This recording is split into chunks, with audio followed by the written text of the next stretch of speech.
요즘에 우리나라 방송을 보다 보면요, 외국인들이 굉장히 많이 등장하죠. 외국 출연자들이. 옛날에는 기껏해야 누구였어요? 로버트 할리. 아니면 대표적인 여자분 있잖아요, 이다 도시. 그 둘이 다 했어요, 옛날에는. 근데 요즘은 참 정말 다양한 나라에서 온 수많은 외국인들이 우리나라 방송에 나오고 있죠. 제가 볼 때 그 시작이 아마 비정상회담이라는 프로가 아니었나 싶어요. 저도 처음에 딱 나왔을 때 야, 획기적이다 그러면서 야, 잘 되겠다 싶었어요. 그래서 지금 나오는 그 외국인 방송인들이 다 그 비정상회담 출신들 아닙니까?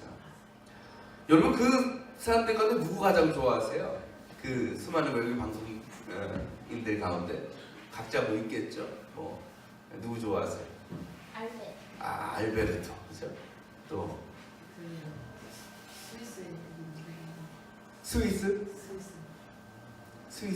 엄마는 한국 사람, 아빠는 스위스 사람. 얼굴 좀 기축한 아니에요? 스위스가 맞나? 스위스. 모르겠어요. 어쨌든 뭐 샘 오치니도 있고, 그죠?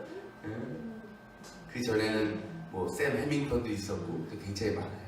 근데 저도 이제 그 우리 아모라분가 말하는 알베르토를 좋아합니다. 우리가 알바알베 그러는데 이제 알베르토 몬디죠, 몬디 이름이. 근데 그가 또 우리 동네 사람이에요. 송파 살아요. 전에는 이제 삼전동에 살다가 지금은 이제 방이동으로 이제 이사 갔거든요. 어떻게 잘 알지 내가? 그래서 더 친근감이 있어요. 친근감이 있어요. 오늘 방송을 봤는데 우리 동네가 나오더라고. 그래가지고 아, 우리 동네 사는구나 했죠. 근데 그 사람이 처음에는 우리나라에 이제 자동차 회사 일을 했어요. 이제 대학원을 졸업하고 하다가 이제 방송에 출연하면서 이제 인기가 높아지다 보니까 이제 그 원래 직업을 다 이제 내려놓고 이제 방송 일에만 이제 연예인이 된 거죠. 연예인이 된 거예요. 지금 완전 승승장구하고 있죠. 굉장히 많이 나옵니다. 그런데 그 알베르토 몬디가 처음 한국에 왔을 때 과거를 돌아보면 굉장히 어려웠다 그래요. 저도 다큐멘터리를 통해서 보게 됐는데 처음에 그가 한국에 올 때는요, 한국이라는 나라를 전혀 몰랐대요. 어디 있는 나라인지 정말 너무 낯설고 그런 나라였답니다. 근데 그가 이제 중국 유학을 먼저 하게 됐는데 거기에서 이제 한국 여자를 만나서 사랑에 빠진 거예요. 그래서 이 여자와 결혼을 해야겠다 해가지고 그 여자가 사는 한국에 10년 전에 건너오게 된 겁니다. 그렇게 그가 한국에 와서 아내와 함께 결혼을 하려고 했는데 그때 가진 전 재산이 700만 원이었대요. 700만 원.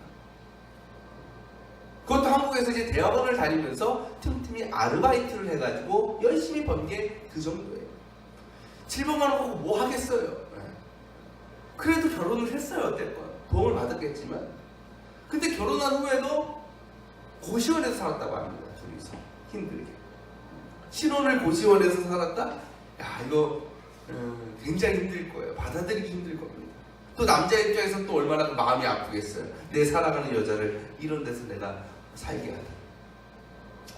그러니까 지금이야 너무 성공해서 너무나 잘 돼서 그렇게 살고 있지만 아마 그 당시에 처음에 와서 얼마 안 됐을 때는요, 알베르토의 가족들이나 주변 사람들이 알베르토가 나 한국에서 결혼합니다, 한국에 살겠습니다 했을 때 어땠을까요? 대부분 말렸을 거예요. 뜯어 말렸을 겁니다.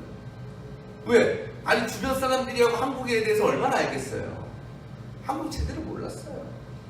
너무나 낯선 곳, 그런 곳에서 새로운 삶을 시작한다는 것은 너무 어렵고 너무 힘든 일인 거예요.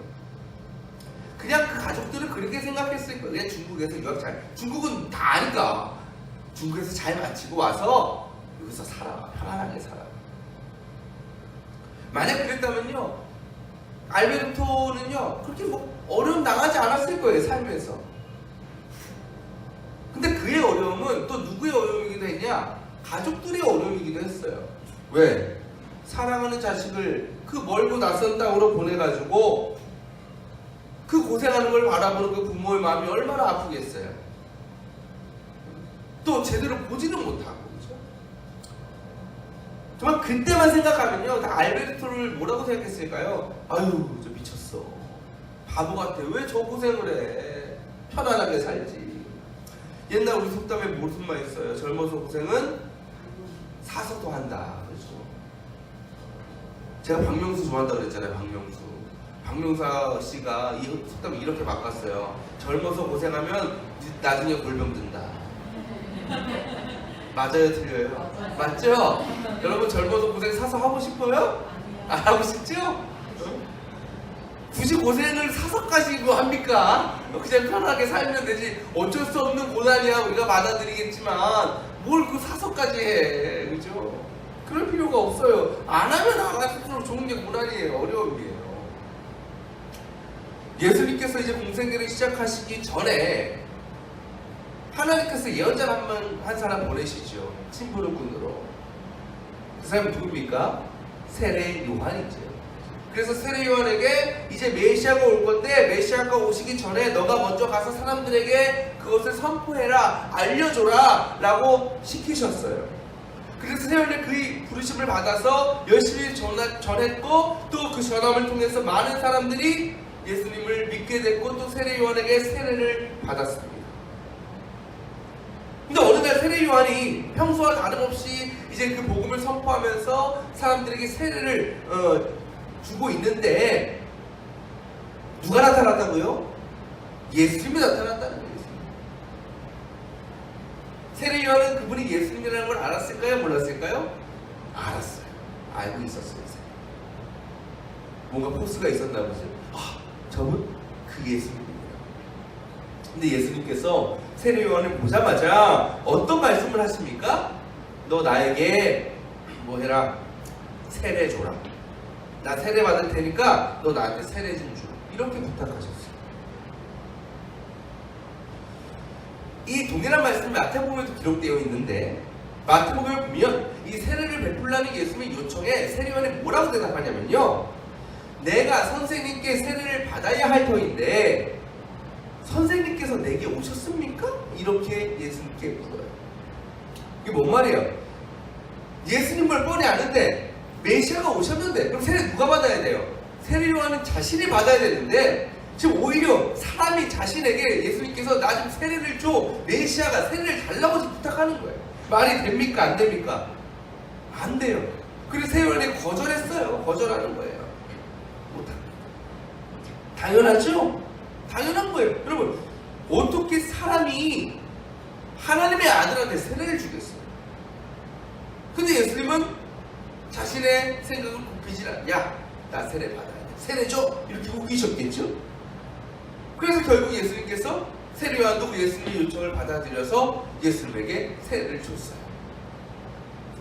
그리고 세례 요한이 세례를 베풀자마자 놀라운 일이 일어나죠. 오늘 말씀에도 기록되어 있죠. 놀라운 환상이 일어납니다. 어떤 환상이에요? 하늘이 갈라지고 성령의 비둘기같이 내려왔다. 예수님이 맞으셨기 때문에 이런 환상이 나타나는 거죠. 세례 요한도 깜짝 놀랐을 거예요. 보통 사람들한테 줄 때는 그냥 멀쩡했는데 갑자기 예수님한테 주니까 하늘이 열리고 성령의 비둘기같이 놀라운 환상, 놀라운 경험이었습니다.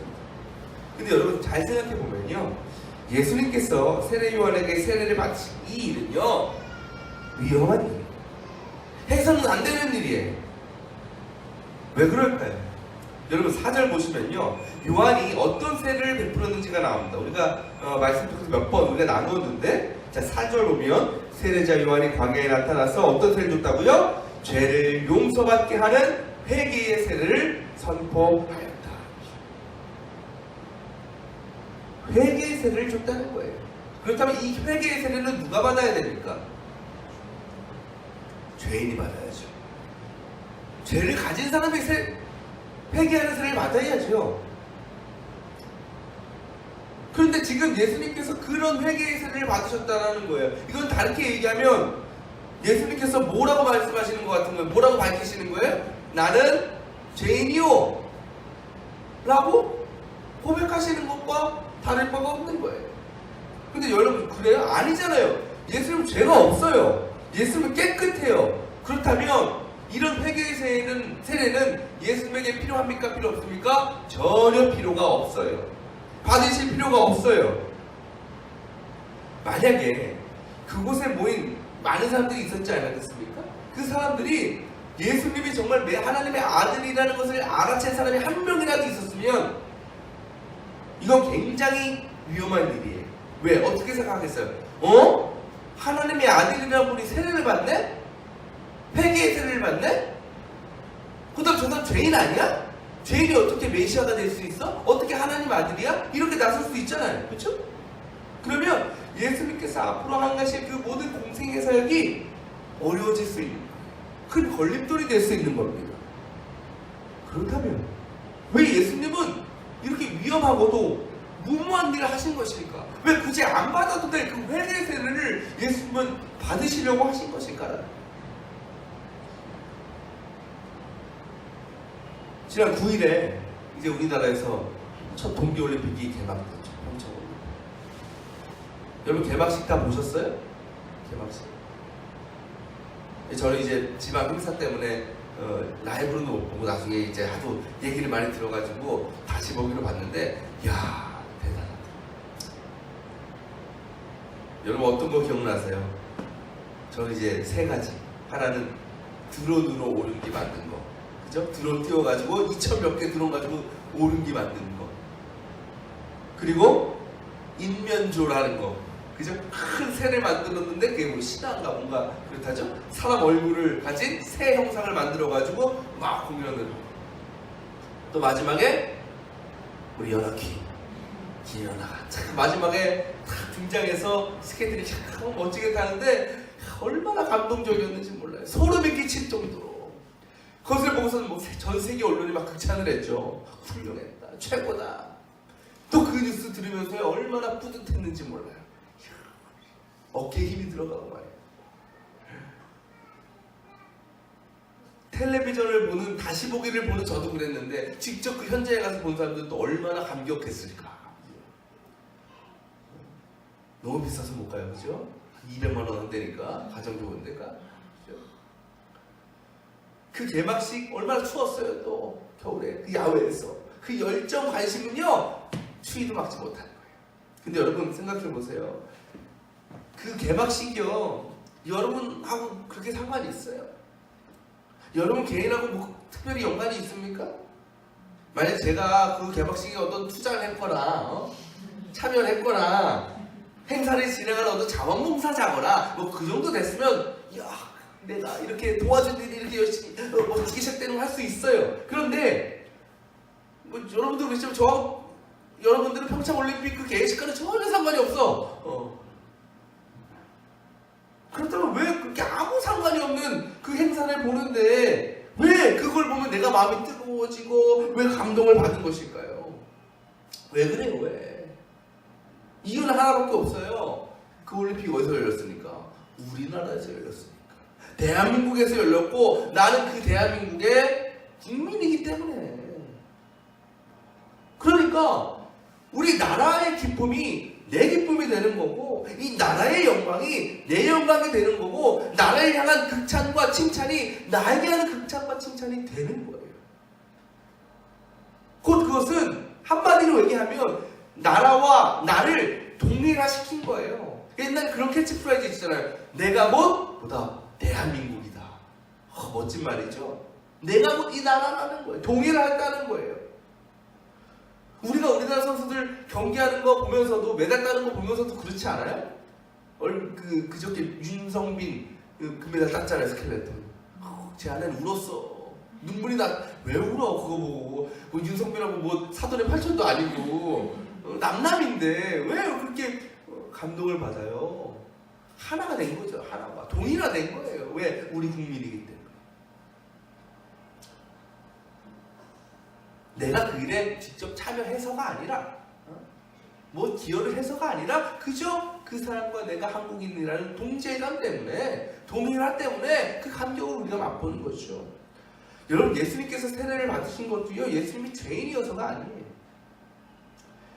세례 요한에게 세례를 받는 사람도 어떤 사람들입니까? 나는 이제 죄에서 돌이키겠다. 하나님의 자녀가 되겠다는 그 결심한 사람들이죠. 곧 이거 다른 말로 하면 하나님께 돌아가는 운동을 시작하는 거예요. 그 사람들. 으쌰으쌰. 그러면 돌아가 보자. 그래서 수많은 사람들이 그 세례를 받음을 통해서 그 운동에 동참했습니다. 근데 예수님도 그곳에 모인 수많은 죄인들과 함께 그 운동에 동참하기를 원하신 거예요. 나도 함께 가고 싶은 거예요. 그 길에 동행하시기를 원하신 거예요. 왜? 그것은 내가 너희와 늘 함께 가겠다라는 것을 알려주시기 위한 것이기 때문에. 그래야 이 땅에서 공생애가 시작되기 때문에, 또 그래야 결국 그것이 십자가의 은혜로 우리를 자유케 하신다는 것을 예수님은 아셨기 때문에. 그것을 보여줄 수 있는 가장 좋은 방법이 뭐예요? 세례요한으로부터 세례를 받으시고 그곳에 모인 모든 사람들과 뭐 된다? 동일화되는 거다라는 거죠. 저는 앞서서 알베르토 소개해드렸습니다. 알베르토는요, 한국을 떠나오면서 만나지 않아도 될 어려움과 고난을 겪어야만 했어요. 그런데요, 그 다큐멘터리에서 알베르토 몬디가 이렇게 고백합니다. 안 힘들었냐? 이렇게 물어보니까 인생은 트레이드 오프라는 거예요. 트레이드 오프. 이 말은 뭐냐? 하나를 잃으면 하나를 얻는 거라는 거예요. 그러니까 그가 한국에 오면서 뭐라고 얘기하면 나는 잃은 게 하나도 없다라고 생각한다는 거죠. 그렇게 어려움 당하고 고난을 당했는데도 나는 잃은 게 하나도 없다라고 하는 거예요. 왜? 한국 생활을 통해서 얻은 것이 훨씬 더 많기 때문에. 그러면서 그는 내가 얻은 것은 사람들이 잃었다고 말하는 것들에 비교할 수 없는 너무나 큰 것이었다. 그래서 난 너무나 행복하다라는 거예요. 예수님께서 그렇게 사신 거예요. 아니, 그렇게 이 땅에 오신 겁니다. 예수님께서는 하늘의 모든 영광을 다 내려놓고 이 낮고 낮은 땅에 인간의 몸을 입고 오심으로 우리와 동일화되셨어요. 우리와 같이 되셨습니다. 그것도 늘 소외된 자, 병든 자, 고아나 과부 같은 사람들의 친구가 되어주심으로 그들과 함께 하셨습니다. 마지막에는 이 십자가에 못 박혀 비참하게 죽으심을 통해서 양옆에 누가 달렸어요? 죄수들. 그들과 똑같아지셨어요. 예수님은 그렇게 동일화의 삶을 사셨어요. 낮아지실 필요도 없고 십자가에 달려 돌아가실 필요도 더더욱 없으신 예수님께서 그 일을 감당하셨다는 겁니다. 세상적으로 보면 어리석은 사람이에요. 왜? 당하지 않아도 될 고난을 당하니까. 하지만 예수님은 그럴 수밖에 없었던 이유가 있었다는 거죠. 왜? 우리의 죄 때문에. 우리를 끔찍히 사랑하셨기 때문에. 예수님은 자신을 위해서 안 해도 될 일을 하신 것이 아니라 우리를 위해서 기꺼이 그 일을 하셨습니다. 안 하셔도 될 일을, 받지 않아도 될 고통을, 당하지 않으셔도 될 십자가의 죽으심을 우리 주님은 우리를 위해 감당하셨다는 거죠. 그렇다면 여러분, 예수님께서 세례 요한에게 세례를 받으신, 그래서 우리 죄인들과 하나가 되신 그 사건이 미련한 일이겠어요? 어리석은 일이겠어요? 하나님의 아들이 인간에게 세례를 받았다. 이것만큼 놀랍고 위대하고 신비한 일이 어딨냐는 거죠. 세상 사람들은요, 우리 그리스도인들 보면서 그렇게 얘기해요. 미련하다, 어리석다. 왜? 우리가 예수 믿는다고, 신앙생활 한다고 너무나 많은 것을 포기하며 살기 때문에. 여러분도 혹시 그렇게 생각합니까? 하지만 우리는 분명히 깨달아야 됩니다. 우리가 예수 그리스도를 통해 얻은 것에 비하면 우리가 잃었다고 생각하는 것은 정말 아무것도 아니라는 것. 우리는 뭘 얻은 사람이에요? 생명을 얻은 사람. 그것은 예수 그리스도를 믿음으로만 누릴 수 있는 영원히 죽지 않는 생명. 하나님 나라에서 영원히 평안과 기쁨 가운데 살 수 있는 생명입니다. 이 자리에 모신 저와 여러분 모두가 그 엄청난 은혜를 누린 사람들임을 이 시간 믿고 고백할 수 있기를 바랍니다. 그래도 우리 거기서 머물러서는 안 돼요. 주님은 오늘 말씀 통해서 우리에게 요구하시는 것이 있습니다. 내가 그랬듯이 너희도 뭐하라? 동일하면서 살아라. 우리가 누구랑 동일하겠습니까? 이 세상에 주님이 필요한 사람들, 믿지 않는 사람들, 주님 우리를 그들 안으로 들어가라고 하시는 거예요.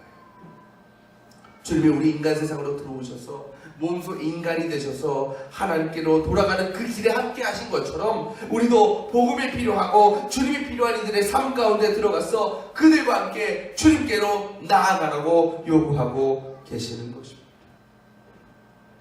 사랑하는 여러분, 오늘 우리가 사순절 첫 번째 주일로 지킵니다.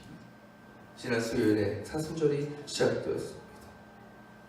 예수님의 십자가의 사랑과 은혜를 누린, 그걸 통해서 우리가 누린 영원한 생명, 그것을 우리가 가장 귀하게 여기고 그 사실만으로 감사할 수 있는 그런 저와 여러분 되시길 바랍니다. 혹시 여러분의 믿음을 보면서, 우리 신앙을 보면서 에이 미련하다, 그냥 무슨 사성하네, 그런 사람들이 있습니까? 흔들리지 마시고 오히려 그들을 불쌍히 여기고 그들을 위해 기도할 수 있는 여러분 되시길 바랍니다. 그래서 주눅들지 마세요. 소심해지지 마세요. 세상 것 조금 잃었어도 우리는 그 무엇과 바꿀 수 없는 영원한 생명을 소유한 사람들로서 그들에게 참 믿음의 모습을 보여주면 되는 것입니다. 우리가 그렇게 변화되었듯이 그 사람들도 우리의 믿음을 통해서 주님을 만나는 놀라운 역사를 주님께서 세상 가운데 보여주실 줄 믿습니다. 기도하겠습니다.